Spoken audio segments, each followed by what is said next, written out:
Wait, so Carolyn, what are we on CCC? Yeah, we're on CCC. For what? What's the Captioning and remain. okay.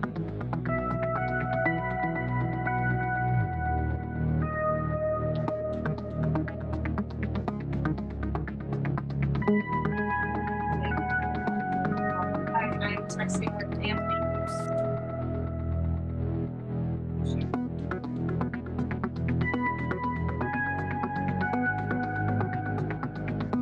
Someone's saying they hear talking in feed going to Facebook right now. Yeah, someone is talking on Facebook in our live streaming. So Music. it's music. So someone. So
Hello, everyone, and welcome to this Global Policy Dialogue, Leaving No One Behind in an Aging World. Now, this is hosted by the United Nations Department of Economic and Social Affairs, also known as DESA. And my name is Claire Forestier. I'm going to be your moderator for today's event. And it's my pleasure to be with you for the next 90 minutes to guide this really important discussion showing how people of all generations can reap the benefits of population aging and also ensure the well-being of older persons through promoting equal opportunity from a young age.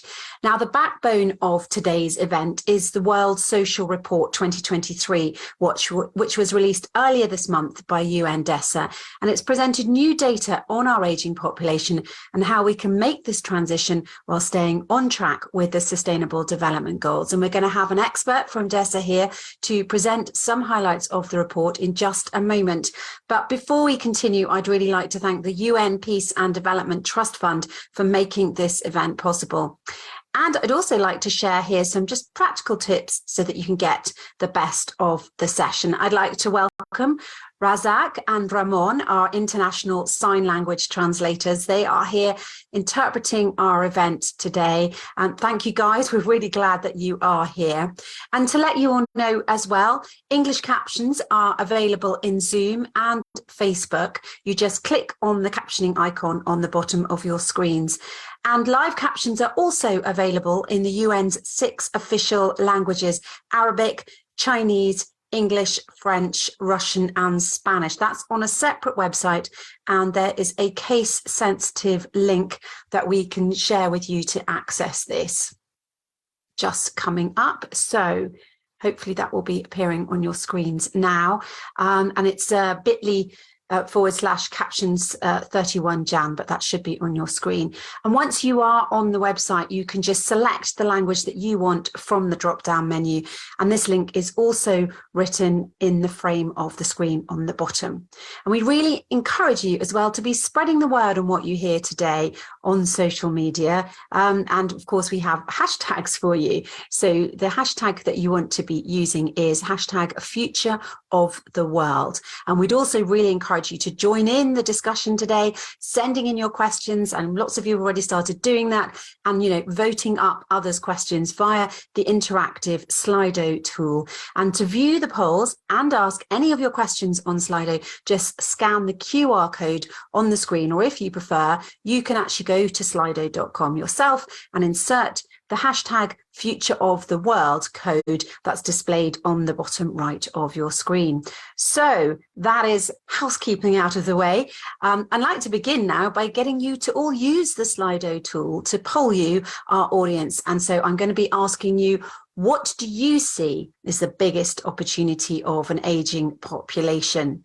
So is it more skilled workers? Is it people living longer lives in better health?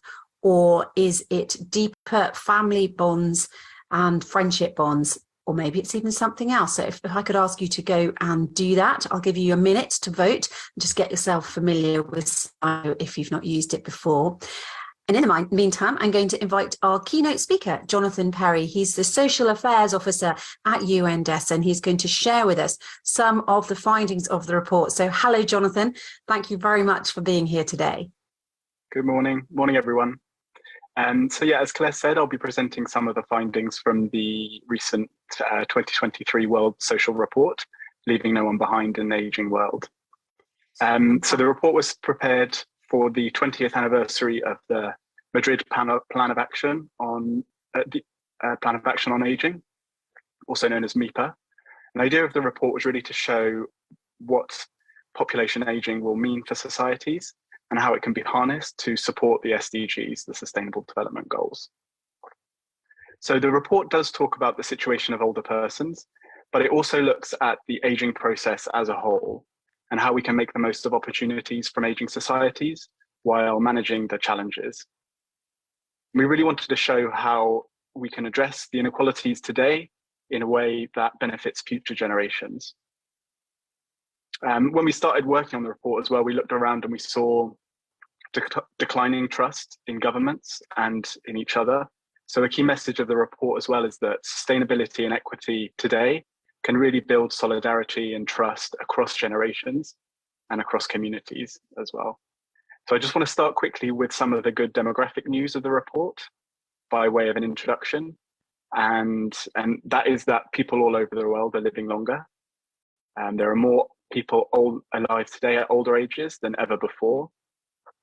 Next slide, please. Yeah, you can see this major headline of success here. A baby born in 2021 can expect to live on average to the age of 71, almost 25 years more than a baby born in 1950. And most of this increase in life expectancy has been due to fewer childhood deaths, but we've also seen big gains in older ages as well. And despite the impact of COVID-19, celebrating your 70th or even your 80th birthday is becoming a lot more common globally. Yeah, and while these gains have been more or less shared, there are still big differences across countries and across regions, and then also between groups of people as well. So women live on average 5 years longer than men, for example. And next slide, please. You can see here some of the geographic change in that age distribution, where East Asia is going to have a lot more older persons than it does today.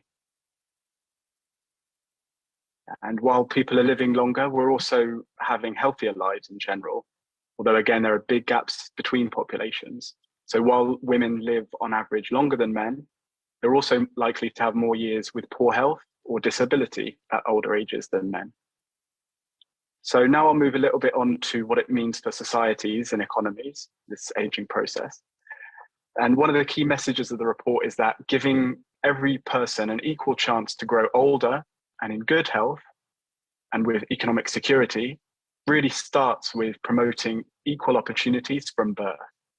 So in other words, the disadvantages that people face in their lives can reinforce on one another throughout their lives, leading to really big inequalities in older persons, among older persons, sorry. And you can see on this slide here, the process that we call unequal aging. And indeed, we find in the report that older persons are more likely to live in income poverty than younger working age people, and that without kind of really concerted government and policy action, older persons in the future are more likely to live with high economic inequality as well. There are really lots of policy options open to countries, and we discuss a lot of these in the report.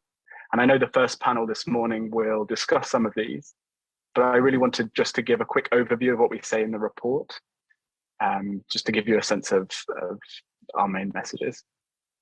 The main thing is that lifelong access to quality education, healthcare, and decent work really can promote economic security and reduce inequalities at older ages. So in other words, we need to make sure that when we reach old age, we're in the best possible shape. And these sorts of efforts can actually ease pressures on public pensions and care budgets, which a lot of people are worried about. Doing the action now can reduce those pressures in the long run. So a key message of the report is that lifelong investments in decent work are really, really important for people's ability to support themselves in older ages. So this means work in safe conditions and with coverage by social protection systems as well. Basically making it easier for people to contribute to public revenues while they're working means that they and societies will be better off when they reach older ages. It also means investments in continued learning and skills development, as well as access to new technologies, all of which can also stimulate innovation and economic growth in societies as well. Next slide, please. The report is also clear that we really need to make sure that all older persons have minimum pension benefits while also providing some flexibility in retirement ages. And that's because workers who spend their lives in really physically demanding jobs should be able to retire earlier than those white-collar workers who may want to keep working beyond legal retirement ages. We show how, in the report, how governments can kind of balance the need for sustainable public pension systems with the goal of economic and income security in older ages. And it's important to remind ourselves that economic security is a human right, enshrined in the Universal Declaration of Human Rights. We also point out in the report that full and equitable participation of women in the formal labour market can also boost economies with ageing populations. And the global labour force participation rate is still more than 20 points lower than it is for men between the ages of 20 and 65. So a key challenge here to encourage more full and equitable participation in the labour market is to share the burdens of work and care. And this slide describes some of our findings on long-term care, which we go into in more depth in the report. In general, there has been a trend to smaller families and smaller households globally, meaning that older persons are more likely to live alone rather than just with their partner. But those care burdens still fall mostly on women, who are the primary caregivers for older persons worldwide. And so it's usually female relatives, daughters or wives who provide the care needed by older persons. And caregivers, both paid and unpaid, still don't have or often lack formal training, financial support, legal protections, making those inequalities even worse. So in the report, we really talk about a more equitable, person-centered approach to care, one that operates across governments, businesses, civil societies, communities, and households to address some of these issues with care. And actually, this will be the topic of the morning's second panel. So we'll go into a lot of depth on those issues then. But overall, I mean, there's no one size fits all to responses to population aging, but the report, we try to set out some pathways to help countries manage the transformation that all countries will face. So I'd encourage you to go and read the report, or at least the executive summary. It's online on DESA's website now. And I'll stop here, and I'm really looking forward to this morning's panel discussions, and thank you a lot for your time. That's really great. Thank you, Jonathan. And I think your presentation there really gives us a lot to draw on or draw from in our discussion. Let's have a little quick now at the poll that you all kindly filled in, and let's see what's coming up here. So 63% of you saying that the biggest opportunity for you is people living longer lives in better health. And then obviously 18% deeper family and friendship bonds, and 15% more skilled workers, and then the 5% something else, which we don't know what that is. Okay, thank you very much, everybody. So now we are going to be looking at our first panel, our first discussion section. And this one is about addressing poverty and inequality in an aging world. And I'm going to do another quick poll again before we introduce our guests.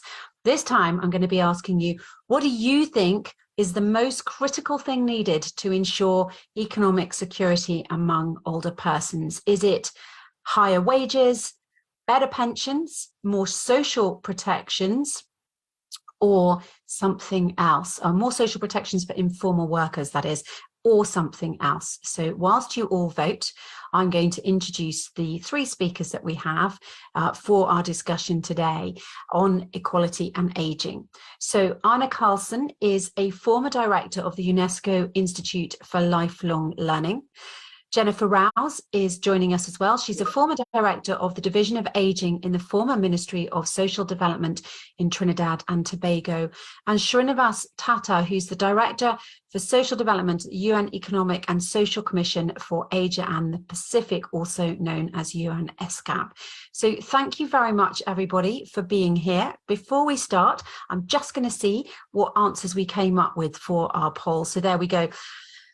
What do you think is the most critical thing needed to ensure economic security among older persons? And 56% say better pensions, 33 more social protections for informal workers, and 10% higher wages. Okay, that's really interesting. Thank you very much. Let's see what comes out of this conversation on economic security.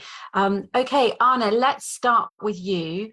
We've been hearing from Jonathan already. I'd like to get your take now on what population aging means for societies and intergenerational equity.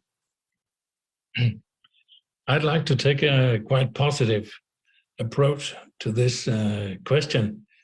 The aging societies, I think, represent a fantastic opportunity and a big amount of extra wealth to societies, given that some policies are developed and implemented, and both in relation to education throughout life, also in relation to, of course, health care, and to the kind of work that can be offered to older adults who would like to carry on. One part, of course, is the Social Security, publicly supported pension system with a right to pension. But another part could also be a possibility to continue to work as long time as so you wish, if you are in good health and you have much longer life expectancy in many societies. My second point is that even if all societies today are aging societies, there are also societies that have a very big young population being born. So they are being rejuvenated, the societies, and that gives us a bit better perspective in the future, or easier, because there will be younger people who will be able also to support the older adults. Whereas in societies where there are decreasing populations, it looks much more difficult. Okay, thank you. So you sort of gave us a broad picture there. Jen, what do you see happening with regards to intergenerational equity where you are in Trinidad?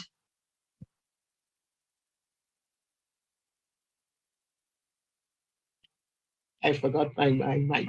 Greetings to everyone. And taking it as a segue from the first caller, what we see is a spectrum where, on the one hand, because we have to understand that the three factors that define population aging is low fertility, low mortality, and net migration. And being in the Caribbean, we have a migration issue, both the outflow of immigrants and the inflow of immigrants. And it is from both Latin American countries and then from other Anglophone islands, and then we also repatriate. So I'm looking at, right now, we are in a negative growth rate, and that is not good. And that is taken up from the last statement that was made, because we have to understand that when we have to speak or compute the poverty dependency ratio, we have to look at who comprise the working population that has to support those of us who are over 60 and that 65 as your pensioners. And what we are seeing now is a role reversal in the dependency ratio, where because of what is happening in that age group, especially the cohort 20 to 49, we are seeing where in that working population, we are dealing with now mental health issues because of the level of stress that this younger cohort is having in juggling roles, a multiplicity of roles. And then we also have in that cohort young grandmothers who are in their 30s. And then we also have homelessness. We have young persons between like 15 to 44 afflicted with HIV/AIDS, especially the female.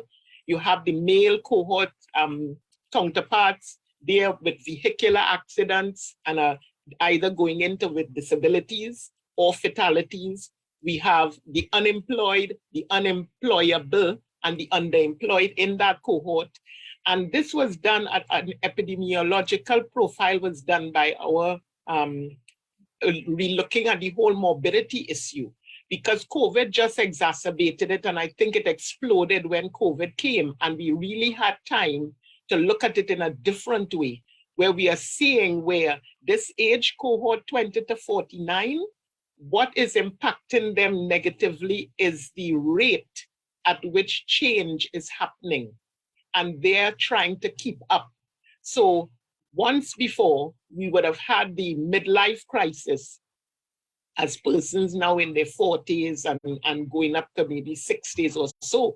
But with life expectancy being now 120 is the new person's age, not just 70 and looking to see any additional years, but 120. So therefore, midlife, we are now looking at from 60 and between 60 and nearly 80. So the whole effect of the age structure is impacting the family, as we are in negative growth rate, and then that same age cohort, the taxes from them are to go towards our consolidated fund that funds the pensioners. So we have a pretty good, as we would say, subjectively pension, but we are looking at the sustainability of it, because our largest sector of workers, the public sector, the government workers, which is 90,000, made up of monthly, daily, and weekly pay, they are in a non-contributory pension and entitled to a pension for life. So the other contributory fund, which is the National Insurance Scheme, where they can contribute, that too is recognizing that very soon, almost immediately, the retirement age needs to go up from 60 to 65. We need to freeze what their retirement benefit is. And then we also have to increase their contributions. So that is now before Parliament to discuss, because of course you are hearing rumblings from the younger ones that if the retirement age extends, then they will be usurping some of the spaces in occupations for the younger cohorts. So it is a huge discussion and an important one at this time, and there could be imminent the inequalities and the poverties, because we have 5 generations in the workplace right now. Well, thank you. That was a very broad, very good picture of it all. And we're going to talk more about pensions next. But we had a little bit that a lot there from Jen about the intergenerational equity and the issues that are going on where she is. Srinivas, how do you see it in the Asia Pacific region? Thank you very much, Claire. I face the challenge of speaking after a very distinguished panelist who's been so direct and comprehensive that sometimes there's very little for me to cover in terms of original ideas. But I'm going to approach this mainly from the perspective of the Asia and the Pacific region, like you suggest. The first challenge is, first thing we have to, I just want to give you the scale. We are the fastest aging region in the world. We represent 60% of the total global population of older persons. Today, we have 670 million older persons, which are going to more than double by 2050 to 1.3 billion. And this, what has really been a problem is the speed of aging. The fact is this transition from aging towards age society is taking 20 to 30 years for many countries in Asia Pacific, something that's taken only taken 75 to 100 years in Europe and Northern America. So you had a lot more time to adjust in the developed world, whereas the countries in the Asia Pacific are getting faster, older than they are getting richer. So they are they got much less chance to adjust and to develop policies to address the challenges and opportunities of population aging. And of course, a very large number aging, as it was noted by Arna, had a very big gender dimension. Women outnumber men, while at the same time lacking access to income security and also to basic services as compared to men, being less involved in the labor market. Now, in the Asia Pacific region, when you look at intergenerational equity, you look at this rise in older persons is also happening in countries which are also have large youth and working age populations, especially South Asia, where there you see countries which are considered youthful and having the opportunity to exploit the demographic dividend also have significantly large number of older persons just because of the size of population. Just look at India. 8% older persons. When you look at 1.4 billion people, that's more than the population, more than 100 million older adults. So large cohorts of young and old will continue to coexist for some time. And therefore, this provides opportunities and challenges for us. If older persons have opportunities to stay in the labor market, have flexible retirement age, as was suggested earlier, then they have this opportunity to share their experiences with younger persons, at the same time learning skills from younger co-workers, which will allow them to stay active and longer in the labor market. At the same time, we find work from the national transfer accounts that the work performed by older persons and women in terms of domestic work and care work being put in are not accounted for in national accounts. So if you are to ensure long-term fiscal sustainability and intergenerational trust and solidarity, the work being put in by older persons should be accounted for properly and reflected in national accounts. And of the 19 countries that participated in a survey on MIPA, which is the Madrid International Plan of Action on the implementation of MIPA, 14 indicated that the wrongful perceptions and stereotypes of older persons as being a major challenge and being a burden on society are something that need to be addressed, and older persons need to be integrated more fully in society to understand that this population aging is an achievement because something that we have worked towards. We wanted longer lives. We wanted women to have the choice in terms of having lesser number of children. And the result is we are going to have population aging. We should be ready for that. It's just a question of managing the process better. Over to you, Claire. Thank you so much. Okay, let's dig a little bit deeper then on that question that some of you have mentioned it a little bit, but that major question, how big should pensions be? And do people have sufficient access to them? So Jen, if I start this with you, how should governments balance the need for fiscal sustainability of public pension systems with the goal of ensuring income security for all older persons? And that is a fundamental question and how it was asked was by someone, because we would see when it is time for political voting for the polls.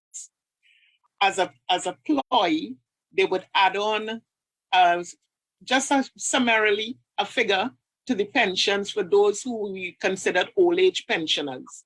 Those are different to the public sector pensioners who are established workers. And that old age pension was just changed in name to Senior Citizens Grant. Now, one old person addressed me and said, how is this quantum made up? How is it if we had to break it down? And I was caught off guard because we know that there is no index. And when we had to sit and discuss it, we wondered whether we should have a kind of quality of life index that we could peg it to. Like when one has to live a wholesome life, now that we are living longer, what does it take for healthcare? Because we do have a subsidized healthcare plan for chronic disease assistance program. But when we add up these things, there's a whole suite of grants that are given to our seniors right now for them to enjoy assistive devices such as hearing aids and spectacles and all these things, transport, public transport, when they have to use the ferry or the bus or whatever. So, but from a Ministry of Finance standpoint, what they look at and have to be able to cover is that if all of these grants had to be accessed by every one of those senior citizens who enjoy a grant, together with persons with disability, together with who are aging as well, and those on public assistance, they have to have funds to cover this 125,000 old age pensioners who are now over 65 and nationals. If they had to access every one of the grants that they are entitled to or eligible for, they would be taking home roughly 10 to 15,000 because the pension grant alone is 3. So from a Minister of Finance, and this is what is not bothering me, but this is what I'm advocating, the language has changed, where instead of the older persons being a resource, they are now being languaged as a burden on the state. and imminent, because we are right now about 15% of our 1.4 population that is over 60. And that is huge. So they're not calculating just the ones who are just accessing the grant of senior citizens pension, but they are looking at if they access the whole suite and got reductions and free access to all of these services, what they will have in hand, then what will happen if that would calculate it to be a gross income for somebody who is working? And that is where the issue is, that I am looking at it at how the language is saying, you know, these persons are a burden because we're going to be 17% by 2025. That's so interesting how that language will then play into all the other discussions about equity for older persons. Srinivas, could you add something to that? Would you like to add something to that? Very simply, Claire, the challenge in our region is, look, less than 50% of older persons have, people who are already old, past the retirement age, are receiving pensions, contributory pensions. And less than 50% of people who are working are right now contributing to a pension. That means even the future older persons, we are not preparing well for. So the fact is, not only are older persons not more than 50% not covered by pensions, but even the working age population. And why is that? That is because of the large prevalence of the informal sector. In many countries in our region, the informal sector is more than 50%, going up to 80% of the labor market in many countries. What does that mean? That means that people are not getting social protection and are not able to contribute to pensions. And so I think that's the first challenge that we are faced with. The second issue is we have now, within that, women are disproportionately represented. One, women are not part of the labor market in regions like South Asia. There are only less than 25% of women in the labor market. So they'll never get a chance to ever. And if they are in the labor market, they're much more in the informal sector. So older women are more likely to not be receiving a pension as compared to older men. So I'm sorry to be stressing the gender aspect, but these are two of the biggest challenges. So I think the region has to find a way to offer schemes where we can cover the informal sector effectively and allow people working in the informal sector to contribute to social protection. And also government should find, right now they're finding ways of having non-contributory pensions, but the benefits remain very low. And that's a load on the budget. And tomorrow when we are looking at doubling of older persons, that's going to be a challenge. We have to find a way of covering the informal sector. Retirement ages are still quite low in the Asian and Pacific region. And the statutory retirement age for women is sometimes lower than men. I don't know why, but it is. And despite the fact that they live longer. So one key action is maybe make the retirement age, definitely there's a scope for increasing retirement age, or make it flexible, especially in sectors where older persons, men and women, are willing to work longer. We need to bring younger people into the formal sector earlier, so the school to work transition. So a lot of this work, as has been suggested, has to start a lot earlier. It has to happen earlier in the life course, and so that we have the contributory period can increase. And of course, financial and labor market policies are very important. And the ability of households to save for retirement and to diversify retirement-related risks will depend on the availability of new financial products. And I think we need to offer those financial products and develop innovation really to offer financial products to address the needs of older persons. So these are some of the key issues, and immigration is something that could play a major role. But it's obvious that a number of countries with shrinking labor forces or aging labor forces could benefit from immigration. But there are several cultural factors and other factors which are not allowing this to be used. But of course, importantly, migration must be safe, orderly, regular, and provide opportunities for decent work for migrants, so that it benefits both the countries which are receiving migrants as well as the countries which are sending migrants. So thank you very much, Claire. That would be my answer for this part of the question. Thank you so much, Srinivas. Well, so I'd like to come back to you in a minute. Come back to you now, Arnie. If we dig a little bit further on the issue, actually, which we've kind of raised a little bit, but more on accessibility. How are we going to ensure that everybody has access to quality education, healthcare, and decent work opportunities throughout the course of their lives?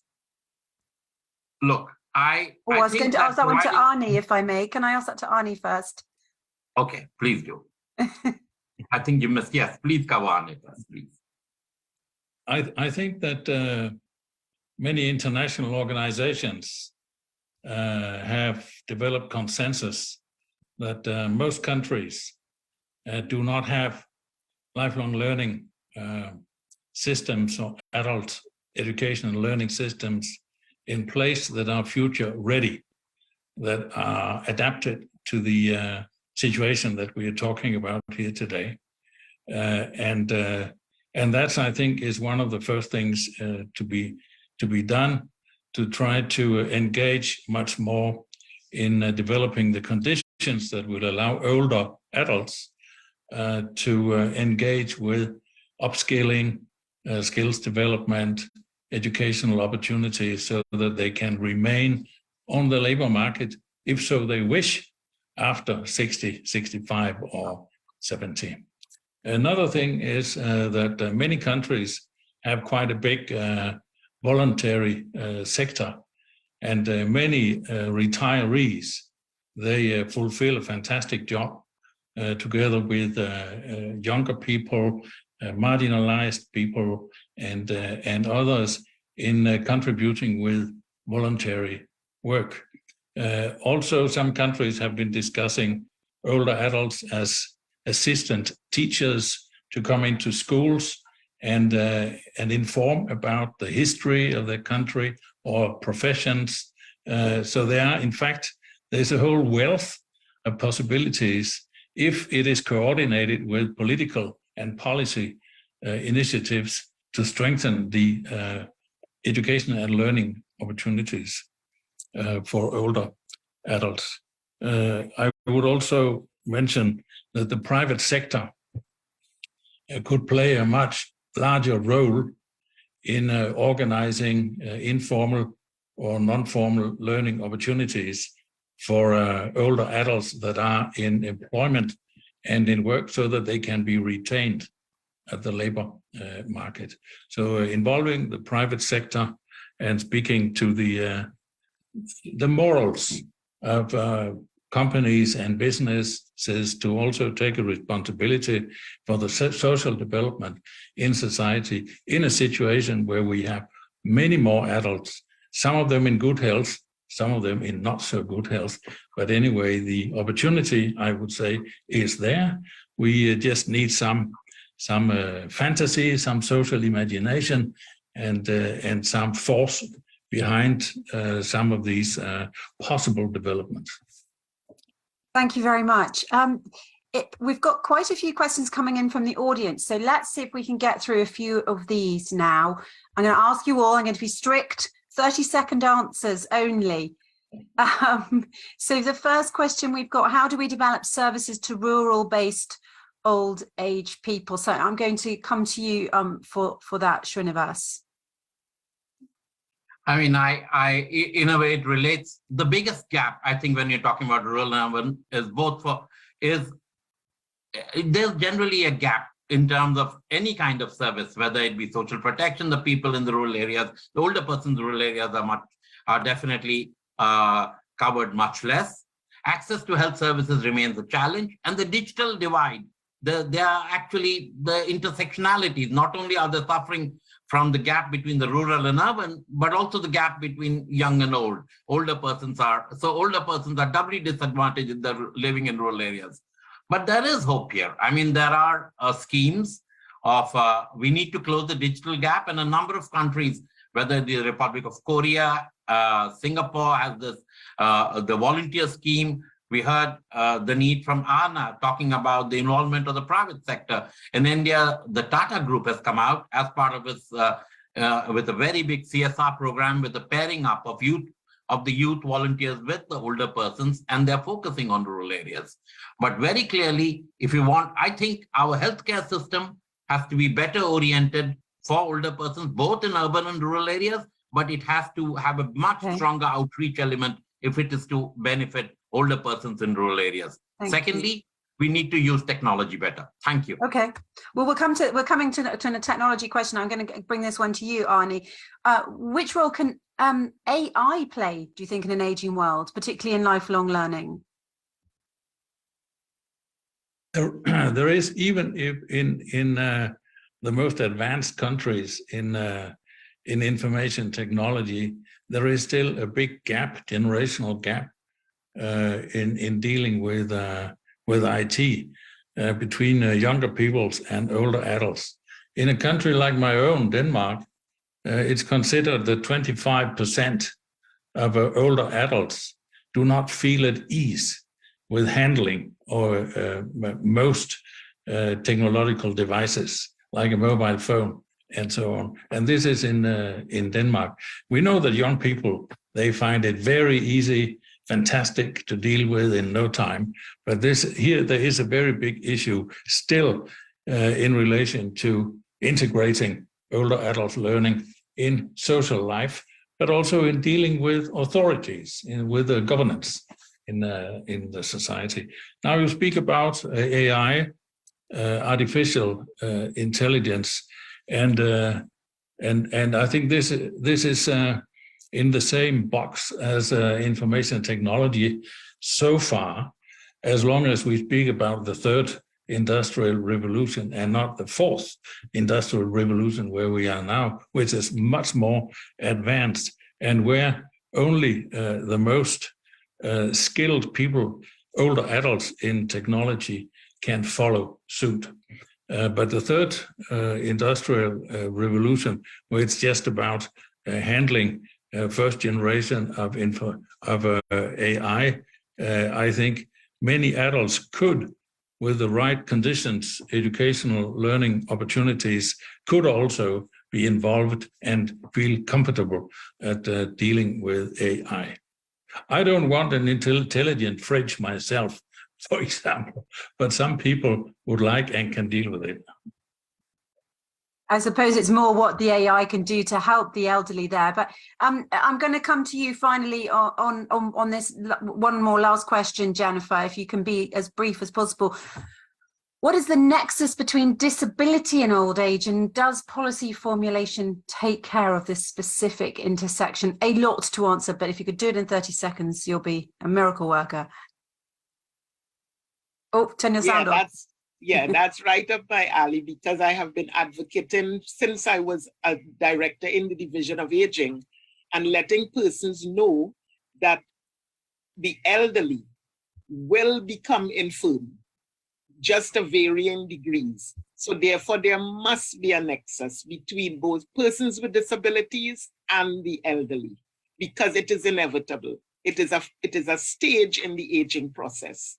And therefore, when doing it at a policy level, which is my area of specialty, you have to look at where the facilities and amenities of both groups resemble each other. So when in my public education campaign, I used to promote where the way houses are built, the gradient, all must have a gradient and a ramp, because we are moving towards, we are already in an aging population, and therefore the government always had like a 5% of the houses that they built that was allocated to persons with disability and a 5% with the elderly. But they had to have certain amenities that were in sync with what this group has. So I am a major advocate for this, and that's where I'm doing most of my work now with TAP. And I will end by saying, when I'm now beginning in the month of February, I addressed the TAP organization, Trinidad and Tobago Association of Retired Persons. I addressed them. They have a 40,000 membership, and I want to go there to let them know they need to be re-engineered and restructured, because this is a citizens organization, and therefore they have the advantage of not only being members of TAP, but being members of ethnic groups, religious groups, cutting across all genres. So when you hit on the TAP member, you're hitting at about 3 or 4 other associations. And therefore the word has to be spread that this group has so many skilled persons in it already, experts in their field. Some are United Nations retirees that have come repatriated, so that we are looking for that skills bank and getting all these forces together so that we can come together as one. And then it is not just looking at remuneration, but the skills and expertise that we could mentor and ensure that the intergenerational thrust is well secured. And last statement, what I'm pushing is the same 20 to 49, instead of having retirement planning seminars for persons 55 and over that are nearing the end point, we are now doing it from 20 when they enter the workplace, because I'm pushing the head that they need to have personal responsibility, get into annuities, get into medical insurance plans. And I did address this to the what is called CAREFA, which is the Caribbean overarching body that deals with all insurance companies. They never had services and products for the elderly. And they were aghast when they heard the numbers of this group. So they are now focusing, and that's why I like the question somebody put on the silver economy, because that was crafted coming out from addressing these insurance companies. Absolutely. No, thank you. Yeah. And it's really interesting hearing the different things that you are trying to put into place. And yeah, talking about pensions a lot earlier in our lives, I think is beneficial, instead of most of us going, I'll think about that later. Thank you so much, Arnie Carlson, Jennifer Rouse, and Srinivas Tata there. We really appreciate all your insights, and lots of questions there that we couldn't answer, but you can read a lot of this in the actual I've lost the power of the word here, but in what we're all talking about today in the actual report, which we are going to put a link in the chat, and obviously I'll talk about that a little bit later as well. So you can read in the report a lot of answers to some of the questions you guys have been asking. So let's turn now to our second panel, which we have today, which is overcoming the crisis of care. And I'm going to ask you all quickly another question, a poll. How worried do you feel that the kind of care you're going to need as an older person is actually going to be accessible to you? So simple questions here. Are you very worried, a little bit worried, not very worried, or not at all worried? So if you head over to the poll now and give us your level of worry, that'll get you all thinking. And while you're voting, I'm going to introduce our next guest. This time we've got some really interesting panelists here. I'm going to ask everybody, please keep your answers as brief as possible so that we can get through as many of the questions. But first of all, a big welcome to Barbara Diego. She's the founder and managing director of Jerry Care, and also Gisela Dolan, who's the Chief Global Advocacy Officer of Home Instead, and Dr. Haibum Yang, a medical doctor and medical officer with an interest in aging and strengthening the world health systems at the World Health Organization. And Anna Lena Nozal, a senior economist also focused on aging at the Organization for Economic Cooperation and Development, the OECD. And Peter Lloyd Sherlock, who is a professor of social policy and international development at the University of East Anglia in the UK, and an author of several publications about aging. So thank you very much, everybody, for joining us. Before I ask the question, we're just going to quickly have a look at your poll to see how worried you all are. Well, all degrees of worry here. 56% very worried, a little bit worried, 32%, not very worried, 11%. And none of you are not at all worried, which is fair enough. Thank you so much for sharing all that. So I'm going to go for you first, Haibum. If you don't mind, I'd like to ask if you could provide just a short explanation of what the crisis of care is in the context of aging and why it's so important. Thank you very much, Claire. So I would say that we all know that we are having the crisis of care. During the COVID-19 pandemic for the last 3 or 4 years, we have seen that most countries experience and reveal the weakness and insufficiency of long-term care for older people. Lots of older people for long-term care residential facilities lost their life. So many families had an unexpected care burden and lost their opportunities. And we know that these issues have been already in place and could have been prevented somehow in high-income countries with already formally established long-term care systems. This sufficient quality of service, monitoring, under-regulation, chronic staff shortage, and lack of training. We know about these issues are weakness as long-term care systems. In many countries, including low middle-income countries, which still depend on informal care, provided with family members, mostly women, who are underpaid, undervalued, undertrained. This harms not only the health or functional ability of older people, but also limits opportunity of women and young carers in their capabilities and opportunities. But of course, more fundamentally, we all know that care has not received enough and deserve political and social attention, including all those aspects, sectors, including health sector. It has not been well regarded or considered as a responsibility of modern country, like a member state of UN, even in countries with universal health coverage systems. It has been more thought as a family responsibility within the traditional social values still in many countries. And then you see that change is very slow in not only low and middle countries, but also high income countries. So the care is not just limited to aging or older people, but includes all the care provided by family members to newborn, babies, children, family members who are sick with disabilities.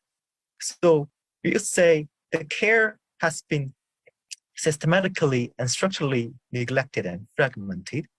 So in short, the crisis of care we are seeing is, of course, shocked and provoked by this pandemic recently.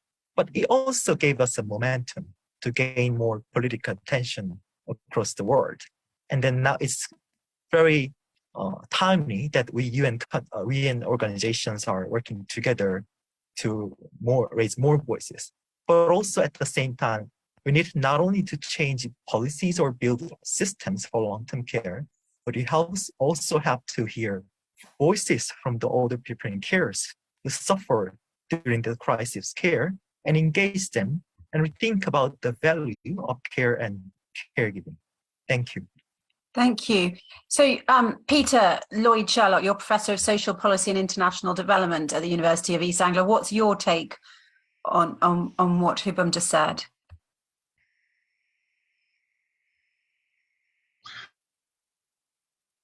Well, yes. I mean, my take on the crisis of care is probably best framed in terms of I'm very worried about my future care needs. I'm very lucky, the United Kingdom, and I'm not poor. But my mother, who died last year in the United Kingdom, she also had all of these advantages. And I don't think it's debated that the last 2 or 3 years of her life were truly awful. I could give you many examples of what I mean. Here are two. On the day she died, she waited several hours for a morphine injection. She finally got it from the only community nurse who was working that day in the region of Norfolk, which contains 1.5 million people, the only community nurse. A few months previously, she was discharged from hospital. And that was done on the understanding that her husband would help her to manage at home. He had been dead for over 10 years. I could tell you many other things about my mother's experience. It's not exceptional. And my key message coming out of that is that the only way we can avoid this kind of brutality, and I use the word advisedly, brutality, is by transforming how society, culture, and the state work together. And I believe this is one of humanity's greatest challenges of the age. Linking into what Hyoban was just saying, I agree there are huge differences across countries, but I'm also struck by the many similarities of the fundamental issues they face. First, care for older people and other adults is hugely undervalued socially, culturally, and politically. Second, even in rich countries, older people are mainly cared for at home, but there's also a rapid growth of formal services, mainly private sector, and very weakly regulated with a whole range of quality concerns. Third, care workers, be they paid or unpaid, in my view, are the most exploited and degraded of any social group in any country. Fourth, and finally, there's a highly dysfunctional disconnect between care and health services in all countries. In the UK, Over 13,000 hospital beds in the NHS are currently occupied by older people who are actually ready to be discharged. But there's nobody to care for them at home, so they remain in hospital. And this may, of course, explain why my mother's hospital was so desperate to discharge her to be supported by her dead husband. So that's what I mean by a crisis of care. Thank you. Oh, thank you, Peter. And I know you shared a really personal story there, and we appreciate it. And also, I'm so sorry to hear about the loss of your mother. But I'm going to have to kind of go back into the questions now. You mentioned there that it's such an issue here in the UK, but also how does long-term care services, formal and informal, vary in different parts of the world? Now, you shared a bit of your research. Anna, can I come to you from your perspective? How do you see it? Thank you. It's already been discussed by the previous speaker, but we see that the population that's going to be 80 and above is going to double within the next decades, couple of decades by 2050. And we already see that currently there are not enough workers in the formal sector, that vacancies remain in many nursing homes, but also at home. This means that if there are current shortages, the challenges are going to become more acute by 2050, where even if we want to keep the situation as it is, we're going to need between 40 and 60% more workers across OECD countries. And this is just on the formal part that we're discussing, and in terms of the numbers. But we also have an issue with the family members that with increased labor for participation of women, people having less children, living farther away from their parents, there's also a shortage there in terms of family members being able to take care of their relatives that is looming. And the issue is not only in terms of the numbers, but is also in terms of the quality. What we know in terms of the formal workforce is that they're underpaid. In many countries, they earn less than the average or even minimum wage. There's a high rate of temporary work, which means that there's a turnover. People who are cared for, they need to start all over and get to know another person. There's an issue of part-time work as well. That means that the take-home pay is low. And a lot of the carers themselves, they're often not nurses. They have a lower training. But in many cases, they actually have to deal with complex issues like what Peter has just discussed. They need to deal with bereavement of a relative, how to deal with a person when the person is dying, when they have a number of chronic conditions, they need to coordinate, and they actually don't have the training for that. And that's also lacking often for the informal, the family members.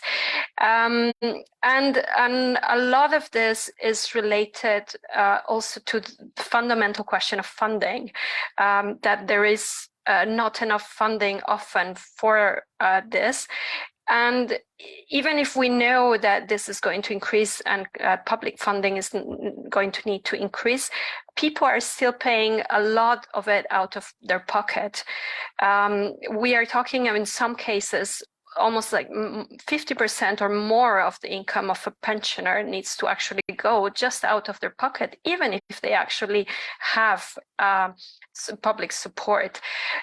So there's an issue of the shortage of workers, the number of workers, the quality of workers, the funding, and the division between the public and the private here, but also very much linked to the quality of the training and the standards of setting the right standards, the people have more and more expectations about the care that they expect for themselves and their relatives.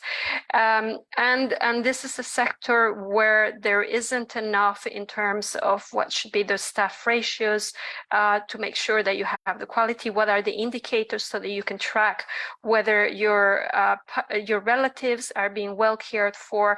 And this is also what we have seen during the COVID crisis, where a third of all deaths are actually coming from the long-term care sector. They're all very much linked to all of this. Thank you so much. Well, painted some very clear and worrying pictures of the crisis of care from both you and Peter there. It seems like a good moment to bring in our innovators to answer my next question, which is, tell us about some innovative solutions for providing long-term care that benefit older people and those who care for them. Barbara, can I get you to tell us about Gericare and how it's making a difference in the lives of older people? Thank you, Claire. Well, when we hear the word innovation, we generally think of technology as the means to achieve it. And it is generally a tool that helps a lot. But when talking about care, I would like to put the term social innovation on the table and speak from there. And, although I consider myself a big fan of tech innovation, and it has been something that has characterized Gericare and all my projects, especially as a result of the pandemic when we had to develop some platform for our users, I believe that it is very important to address this structural challenge from a different standpoint, in order to achieve a more profound and long-lasting impact in our lives. In my opinion, one of the greatest social innovations to provide long-term care in developing countries, it would be to achieve the real recognition of care as a human right, with all the implications for public policy that this implies, and on the other hand, to make the population aware of the role of the government to guarantee it. And I know that this is a very complex challenge, but I think it is important to leave it on the table for further reflection. And now, speaking from my experience at Gericare and other projects that I have been to, I can share that the most important social innovation that we have generated is a care model called Life 2 Years, in which we have put some more than 10 years of experience in the field, with an interdisciplinary approach and millions of hours of care work. And it is under this model that we provide care, we train our caregivers and give support to families in need, but also we advise other organizations. And, we created this model caring for Mexican people, but with a Latin American vision and some firsthand knowledge and experiences that I've had in developed countries that I have been to. And what's unique about this model, besides improving the quality of life of elderly people and their caregivers with very specific metrics, it is that it approaches care from a holistic vision, taking into account perspectives such as human rights, gender, person-centered care, life course, and community-based practices with a very profound understanding of all the Latin American challenges that sometimes are very different than in developed countries. So we consider a very important innovation sharing this model with other actors such as government and civil society organizations, and we are convinced that this will have a great impact on well-being of communities.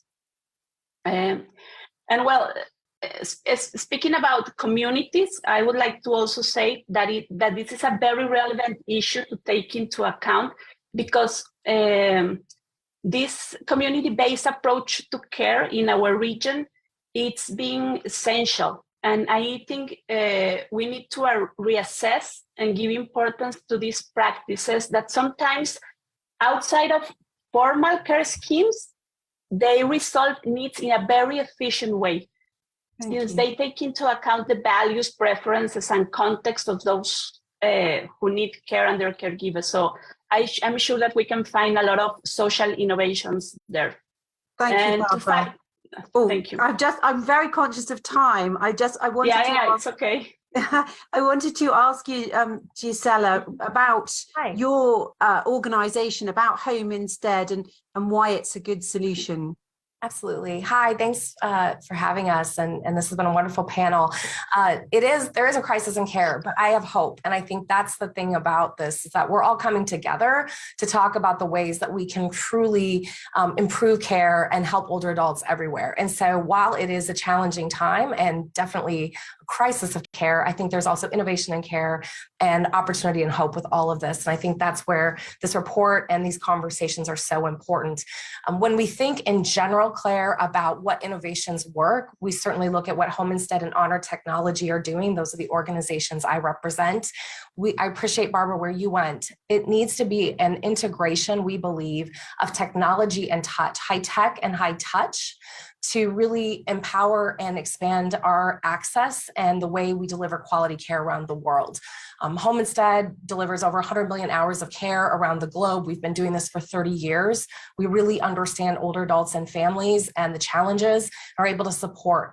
We also recognize there's so many people that we need to continue to care for around the world. And we've heard the statistics today, and those are highlighted in the report. So how do we unlock capacity and scale and the capability for us all to serve more people in the right way and make sure that we're doing that in a quality manner? And we believe technology done right can really provide a quality experience scaled that meets the needs of older adults and family caregivers, and can increase access, which we all know and have shared as access is such a challenge, whether that's rural, suburban access, whether that's socioeconomic access, funding access.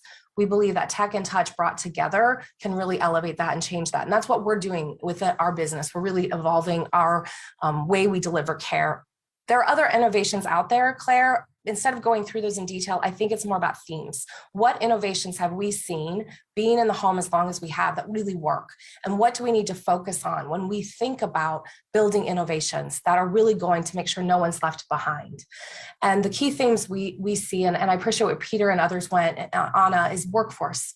Any innovation that we create or approach that we take to serving older adults must include our workforce at the heart. And we're really proud of what we're doing to really elevate the caregiving profession. We've actually worked with Anna and OECD and others to look at this globally. How are we elevating and taking care of our caregiving workforce and our healthcare workforce as we face this increased demand? And technology, if done right, can do that. And these other innovations, as they're built, if we make sure not only the older adult is at the heart of what we're building, but the workforce who's going to empower and support it, that will help us bring the best innovations to life that really do take care of all stakeholders. Another key theme, Claire, is the family caregiver. The family caregiver, which is often a woman, we see that impact on females across the world. They need to be part of the care experience as well, not only as part of the care provider, but also almost like the care recipient, in addition to the older adult needing care. Another space that we think is critically important when we're thinking about innovation, and it might seem obvious, is to have the older adults involved in building the innovations. So many of our innovations in the technology space and things coming to market do not have the older adult at the table to really say, does this work or does this fit for the life that we want to provide older adults everywhere? And so the more we can bring in our workforce, our family caregivers, and older adults at the table and knit together technology and the really personal care services that we've historically provided, that's going to unlock the ability for us to serve more people in a better way and empower workforce as we're doing it. So we're taking the lead in that. We're really excited to be moving that high tech and high touch marriage forward. And we're excited to see all of these different leaders across sector advancing these innovations as well. Thank you very much, Gisela. And you raised there that women tend to be the caregiver at home. And I had a question here, which is, what are the gender considerations related to the care economy? And we've talked about that. Peter, I'd love to come to you on this. Well, I think several of the speakers is quite right. Oh, we're having problems with your sound there. Have spoken about this already to some extent. And Peter, I'm so sorry. The sound is very delayed on you. I'm really sorry. Can I come to you? I'm going to have to leave you there because the sound is not good. Can I come to you on that, Hubam? Yes, Claire. Yeah, I was just going to ask you about the gender considerations in the care economy that we need to think about. Sorry, Peter. Yeah, no worries. So we are more aware that the caregiving, burden and the unrecognized, value of care. And then we all know also from the statistic and then also from our experience that most of caregiving persons who are informal and unpaid carers are women. And this is really disproportionately affecting their social and economic situation, and even more, the developing and lower middle income countries, which is a more unequitable way. So what we think is to combine our narratives. We don't just want to talk about gender or women empowerment or just about older people and care, but when we think about the broader aspects and values about care, we should come together to combine our narratives that might be possible through our collaboration between UN agencies, CSO partners, but also as Gisela mentioned, I think what we really need to do is engage more people from the ground, the women who are actually working as a care provider, who are unpaid, who are suffering from lack of training, and the poor and precarious job conditions, to hear and raise their voices in the global community, and then to influence the global policy issues. And then when we can hear their perspective and then do something to improve their conditions. For example, WHO, we are trying to provide some guidance on the long-term care, essential long-term care interventions, also including education and training for informal carers, which is for women, definitely. And maybe in the future, we can OECD, ILO, and other UN agencies, including WHO, can provide more guidance and women caregiving labor in the long-term care. So just also think about the innovative solutions we just previously mentioned. I would say there's no simple innovative solution in our complex long-term care sector, but national and community authorities should try more, take more public accountability, invest more long-term care, ensure quality and regulation, and more importantly, formalize the informal caregiving, which is burdened on women in most countries. Thank you. Thank you very much. Peter, I'm going to try and come back to you, and hopefully the sound will be better, because I know, you mentioned that whole cultural issue around caregiving, and I'm hoping you might be able to make a point on that now. But I'm not sure if you have frozen. Oh dear. Okay, I think you may have frozen. Joys of technology here. I'm going to go to the questions now from the audience, because we haven't got long left, and I want to get some of those answered. We have a question here: how can the issues of the lack of data be addressed in terms of long-term care? What have been useful sources of data for this? I'm not sure who would like to answer that question. Oh, Gisela, happy to jump in. I think it's where Barbara and I went. Integrating technology in the right way with the really highly personal care we deliver helps us knit together data better. One of the biggest challenges we've had, and Peter noted it, with the division between healthcare and social care, is the lack of integration and infrastructure with data sharing, and the way that providers and people that surround the older adult and the family to deliver care are able to communicate. That's a huge issue. The data is fragmented across industries, and it is because the data systems that healthcare traditionally is used and government doesn't talk together. What's wonderful, in the spirit of hope again, is we're seeing progress with integration at the policy and in the private sector areas, where we are moving forward with more integrated systems and more ways for technology to not only enable care, but enable us to have information that ensures we're delivering better care, responding just in time, and I think almost most importantly, effectively communicating that to all involved in that care delivery. So the older adult and their family, the healthcare system, the healthcare providers connected to it, the pharmacy, government, payer source, all of them coming together have that sort of that wheelhouse of data. And so technology integrated right is the future, and we're seeing great progress on that front. Thank you very much. So we've got a question here. What are the ways to combat elder abuse, which is obviously of concern when some of the points that you guys have raised in this whole conversation around the kind of the quality of the care and getting it to people. Who would like to take that question? I can't all take it today. I'm looking for a hand to pop up here in the gallery. Who wants to take that question? Oh, nobody wants to take it. I'm happy to take it as well. Oh, great. Go for it. Anna. Hi, I'll just be brief. So Gisela can also mention.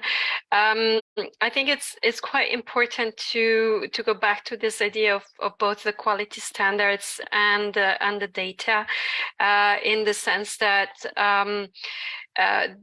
during the COVID pandemic, there's been enormous concerns on this front, and countries have committed to improve on this.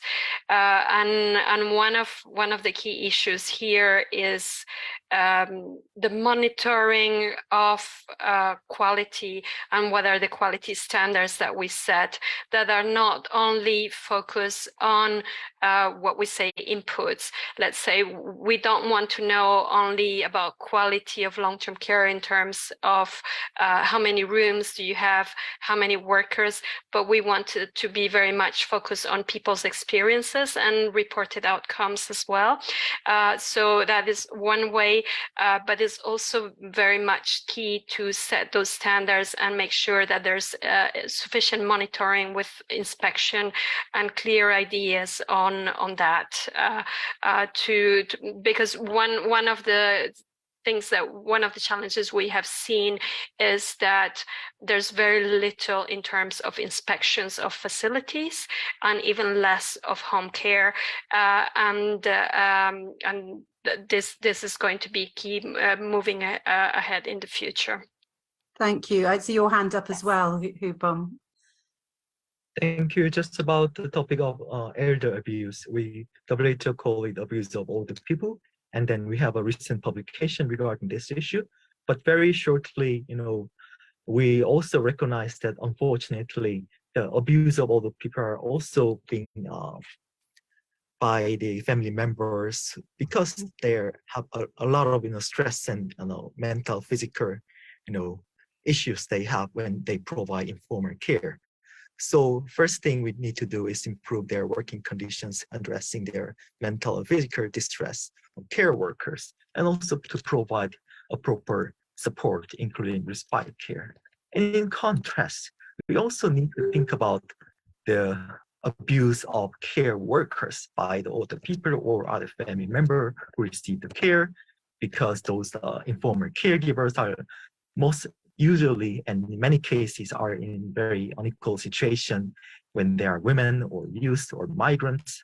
So we need to also look at more of their abuse and issues of the informal caregivers, and need to provide some measures and support to improve their conditions. Thank you.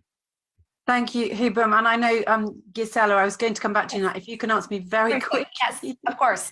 We find that the reason there's elder abuse out in the world primarily is social isolation and loneliness of older adults.